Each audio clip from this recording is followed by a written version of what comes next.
अस्सलाम वालेकुम guys, this is Ahmad Ali. Guys, आज की वीडियो में हम लोग बात करेंगे कि किस तरह से आप लोग फॉरेन यूनिवर्सिटीज़ में खुद ब खुद अप्लाई कर सकते हैं। अब आपको किसी भी एजेंट के पास या किसी भी आपको ऑर्गेनाइजेशन के पास जाके अपना केस अप्लाई करने की ज़रूरत नहीं। आप लोग खुद बैठे घर बैठ के अपना सारा केस खुद अप्लाई कर सकते हैं अपने हाथों से। तो गाइस, आपको करना क्या होगा, सबसे पहले जो आपने किसी भी फॉरेन यूनिवर्सिटी में अप्लाई करना है या किसी भी कंट्री के लिए आप प्लान कर रहे हैं, तो उसमें जो सबसे ज़रूरी चीज़ें हैं वो आपके डॉक्यूमेंट्स हैं। क्योंकि एम्बेसी ने जब भी आपको अपने पास वीज़ा देने के लिए बुलाना है तो उसने आपके डॉक्यूमेंट्स की बेस पे आपके केस को जज करना है। आपने सुना होगा बहुत से कंट्रीज़ की जो एम्बेसीज़ हैं वो विदाउट इंटरव्यू वीज़ा दे रही हैं।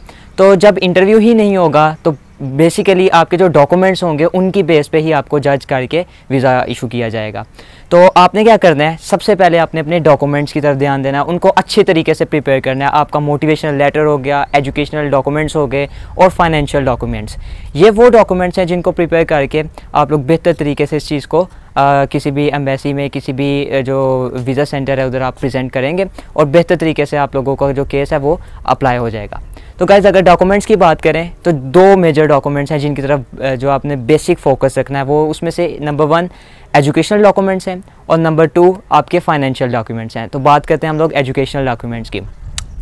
एजुकेशनल डॉक्यूमेंट्स के अंदर सबसे पहले आपके पास आ जाती है आपकी मैट्रिक और इंटर की डिग्रीज़ और आपके बैचलर्स और मास्टर्स की डिग्रीज़। अगर तो आप लोग बैचलर्स के लिए अप्लाई कर रहे हैं तो फिर आपकी इंटर और मैट्रिक की डिग्री चाहिए होगी, और अगर आप लोग अप्लाई कर रहे हैं मास्टर्स के लिए तो फिर आप लोगों की चाहिए होगी बैचलर्स की डिग्री साथ में। लेकिन कुछ लोग पीएचडी वगैरह के लिए अप्लाई करते हैं तो उसके लिए आपके साथ मास्टर्स तक की डिग्री सारी और साथ ही साथ आपका रिसर्च प्रपोज़ल आपने बेहतर तरीके से लिखना है। उसके अंदर आपने सारी उसकी बैकग्राउंड हिस्ट्री से लेकर अपना ब्रीफली उसको आपने सारे कुछ डिस्क्राइब करके कोशिश करनी है किसी अच्छे प्रोफेसर से, रिसर्चर से उसको एक दफ़ा वेट करवा लें ताकि बेहतर तरीके से आपका केस अप्लाई किया जा सके। तो गाइस, बात करते हैं एजुकेशनल डॉक्यूमेंट्स की अटेस्टेशन की। आपने अपने डॉक्यूमेंट्स विदाउट अटेस्टेशन ही जमा करवाने होते हैं, आपने इनको अटेस्ट करवाना होता है। बहुत सी एम्बेसीज रिक्वायर करती हैं कि अटेस्टेशन के बाद उन एम्बेसीज से लीगलाइज भी करवाया जाए। जैसे ऑस्ट्रिया की एम्बेसी, उधर आपको आपके डॉक्यूमेंट्स को लीगलाइज भी किया जाता है। लेकिन लीगलाइजेशन से पहले भी जो सबसे पहला प्रोसेस है वो आपकी डॉक्यूमेंट्स की अटेस्टेशन है आपके अपने इदारों से। मिसाल के तौर पर अब आपका बोर्ड है, आपने क्या करना है, अपनी इंटर और मैट्रिक की डिग्री अपने बोर्ड से सबसे पहले उनके पास लेके जानी, उनसे वेरीफाई करवानी है। वो क्या करेंगे, आपसे ले लेंगे एक फ़ोटो कापी दोनों डिग्रीज़ की और उसको ना वेरीफाई करके एक सील्ड एनवेलप आपको दे देंगे।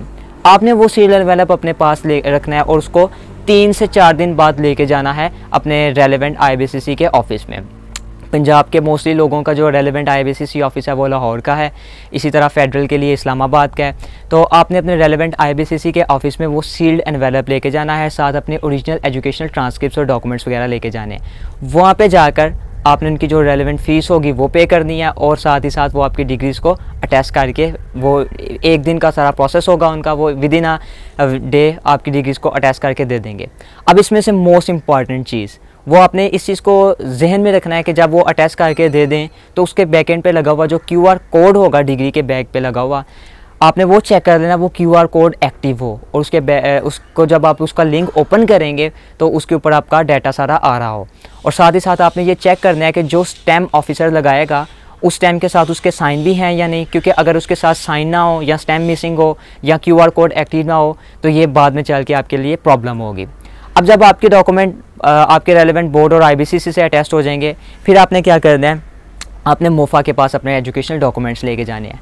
गाइस, मोफा का जो केस है वो थोड़ा सा डिफरेंट है, उसमें थोड़ी सी आपको जद्दोजहद ज़्यादा करनी पड़ेगी। आपको क्या करना होगा, कोशिश करनी है कि मोफा वाले जिस दिन आपने मोफा से अटेस्ट करवाने हो अपने डॉक्यूमेंट्स, आप सुबह जल्दी घर से निकलें और 5 से 6 बजे के दरमियान आप मुफ्त ऑफिस पहुंच जाएं, क्योंकि अगर आप 5 से 6 बजे के दरमियान मुफ्त ऑफिस पर पहुंचेंगे तो तब वो स्टार्ट करेंगे 8 साढ़े 8 बजे के करीब टिकट्स वगैरह देना और आपको टोकन्स वगैरह इशू करना स्टार्ट करेंगे। तो अगर देखा जाए तो ये 8 बजे वो टोकन देना स्टार्ट करते हैं और पूरा प्रोसेस जो उनका चल रहा होता है वो उसमें तकरीबन कोई आधा घंटे से घंटा आपका लग जाएगा टोकन लेते हुए, अगर आप सुबह 6 बजे पहुँचते हैं और आप फर्स्ट रो के अंदर ही होते हैं। बेसिकली मोफा के बाद तकरीबन 3 से 4 रोज़ बन जाती हैं और अगर तो आप फर्स्ट रो के अंदर हैं तो फिर तो आपका काम कोई 10 बजे तक हो जाएगा।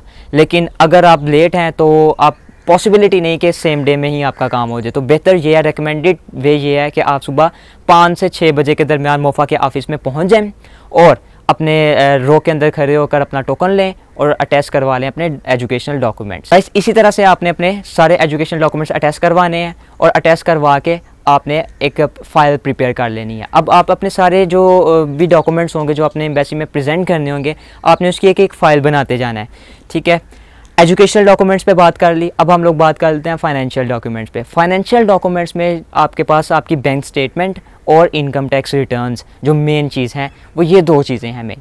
अब लोग क्या करते हैं कि बैंक स्टेटमेंट को उनको मैनेज सही तरह से नहीं करते, जिसकी वजह से वीज़ा ऑफिसर जो है उनको वीज़ा इशू नहीं करता। आपने क्या करना है, आपने अपनी एम्बेसी की रिक्वायरमेंट देखनी है। फर्स्ट ऑफ़ ऑल आप जिस भी कंट्री के लिए अप्लाई कर रहे हैं उस कंट्री की एम्बेसी की रिक्वायरमेंट देखें कि एम्बेसी कितनी देर की बैंक स्टेटमेंट डिमांड कर रही है। मिसाल के तौर पर अगर कोई एम्बेसी है वो आपसे 6 माह की बैंक स्टेटमेंट रिक्वायर कर रही है, तो अब इस तरह से नहीं करना आपने कि 6 मंथ से का तो अकाउंट आपका होगा, लेकिन उस अकाउंट के अंदर 25 से 30 लाख अचानक आपके अकाउंट में डिपॉजिट हो जाए। तो आपने उसको जस्टिफाई भी करना है कि किस तरह से ये पैसे अचानक आपके अकाउंट में आ गए। अब लोग केस क्या तैयार करते हैं कि जब वो अपने इनकम टैक्स रिटर्न्स फाइल करते हैं या उसमें अपना जो एसेट्स शो करवाते हैं, वो 5 से 6 करोड़ के एसेट शो करवा देते हैं, मेरा ये भी घर है, इतनी में हमारे पास गाड़ी हैं, लेकिन जो टैक्स उन्होंने पे किया होता है वो 1 या 2 लाख के ऊपर पे किया होता है। तो इस तरह ये चीज़ जस्टिफाइबल ही नहीं है। वीज़ा ऑफिसर इस चीज़ को देखता है और वो देखते पहचान लेगा कि इसने या तो ये पैसे बोरो किए होंगे जो इसके अकाउंट में होंगे, या इलीगल मीन से मे भी उसने लिए हों। तो इस तरह से आपकी जो केस है वो बहुत ज़्यादा कमज़ोर हो जाएगा और वीज़ा ऑफिसर फ़ौरन आपका जो केस है वो रिजेक्ट कर देगा। आपने क्या करना है, अगर तो 6 मंथ की जो रिक्वायरमेंट है एम्बेसी की, तो आपने मिनिमम कोशिश करें कि 6 माह से ज़्यादा की ही आप लगाएं बैंक स्टेटमेंट, और पैसे उसमें आपने किस तरह से मैनेज करवाने हैं। फॉर एग्ज़ाम्पल अगर एम्बेसी की रिक्वायरमेंट है 25 लाख, तो कोशिश करें 5 से 6 लाख इकट्ठा अकाउंट में ट्रांसफ़र करवा लें और हर माह को 3 लाख 4 लाख 5 लाख इस तरह से करके मंथली जो है ना ट्रांजैक्शंस उसके अंदर हों, और सेम ट्रांजैक्शंस आपके इनकम टैक्स रिटर्न के अंदर भी नज़र आनी चाहिए। जो आपके पैसे अकाउंट में पड़े होने चाहिए वो मैच करने चाहिए आपके टैक्स रिटर्न्स के साथ। जब आपका सारा डाटा आपस में मैच करेगा, रेलेवेंट होगा, तो वीज़ा ऑफिसर के पास कोई चीज़ बचेगी नहीं कि वो आपका केस रिजेक्ट करे। और एक चीज़ याद रख लें, कोई भी ऐसी एम्बेसी नहीं जो कि आपको वीज़ा ना दे। अगर किसी को वीज़ा ना नहीं मिलता तो इसमें उसका अपना कसूर है। किस तरह से कि उसके डॉक्यूमेंट्स पूरे नहीं हैं। बाकी किस्मत की बात है सारी, आप अपने डॉक्यूमेंट्स बेहतर तरीके से प्रिपेयर करें तो पॉसिबिलिटी नहीं रहेगी कि आपको वीज़ा इशू ना किया जाए। तो ये दो जो चीज़ें हैं ये किसी भी एम्बेसी के लिए मस्ट चीज़ें हैं। आप लोगों ने अपने एजुकेशनल डॉक्यूमेंट्स और अपने फाइनेंशियल डॉक्यूमेंट्स को बेहतर तरीके से प्रिपेयर करना है।